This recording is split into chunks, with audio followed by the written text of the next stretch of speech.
Stupid bitch part 1, stupid bitch part 2, stupid bitch part 3, stupid bitch part 4, stupid bitch part 5, stupid bitch part 6, stupid bitch part 7, stupid bitch part 8, stupid bitch part 9, stupid bitch part 10.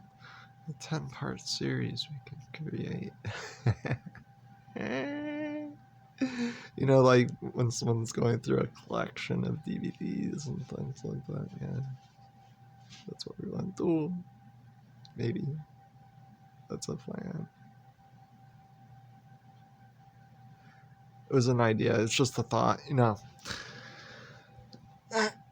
Yeah, I want to be a director. You know, I could do that, but I have skills in the art. I do. But you know what? I don't want to be I'd be the writer, the screenwriter, one of the screenwriters, and then I'd be one of the actors. Yes.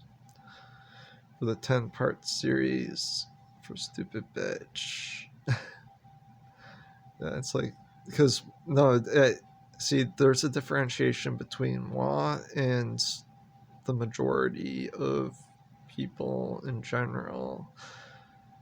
To where I am situated currently in society, for instance, and how I represent myself online, my physique, my personality, and the number of females that actually probably want. I can guarantee you, I'm not kidding. There are a lot of women who find me attractive in general if I leave my house and I go somewhere public. And let's say if it's somewhere where I have to go up to a desk, for instance. Yeah, they are sometimes they are interested in me, but you know, I it's like there's an issue with so yeah,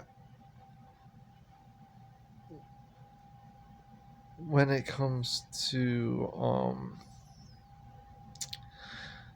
obviously it's hard to put into words. I resist usually. You know what I'm saying? I present myself resisting to continue, like that type of thing. You know what I'm saying?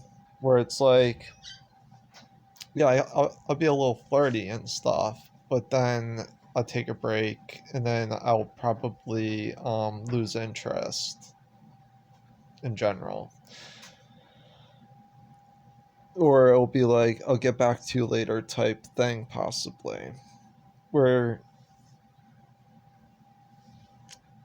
see, but I'm saying I'm able to do a quantitative measure of how frequent that type of thing occurs, and it's extremely frequent with me.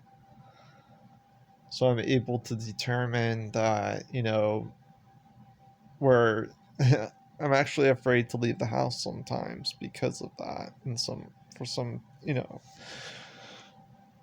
Well, it's also because, you know,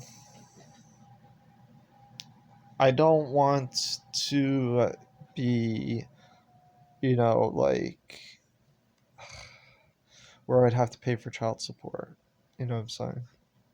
I don't want to have to do that with someone that I just met within, like, you know, a split second or something like that, where instead of,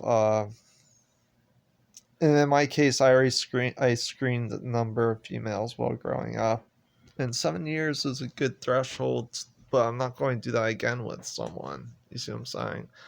I'm not going to screen another female for 7 years again, for instance. That's what I'm trying to say. Anyways,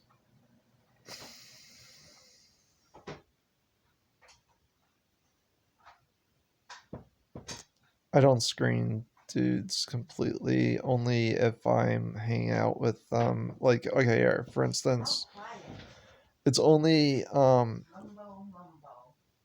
yeah, I keep my network pretty tight actually. My friend network, I keep it pretty tight for a reason, because I have to trust them to not just give out my address to any ordinary random, you know what I mean? Where they already have that implied understanding based off their skill sets, that they wouldn't do it for, they would feel the same way about themselves.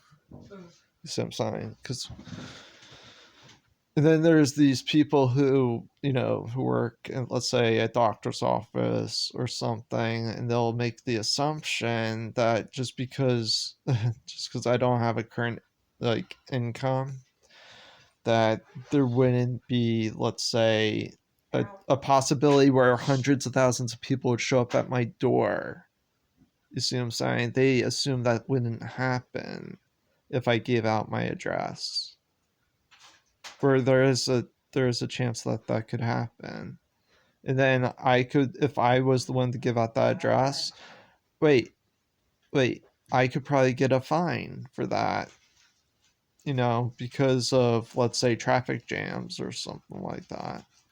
You know, it, so I don't like, not only that, but I don't want to be bombarded. But they assume that that wouldn't happen. Like, they think that the people who work, for instance, let's say it was someone who works at a doctor's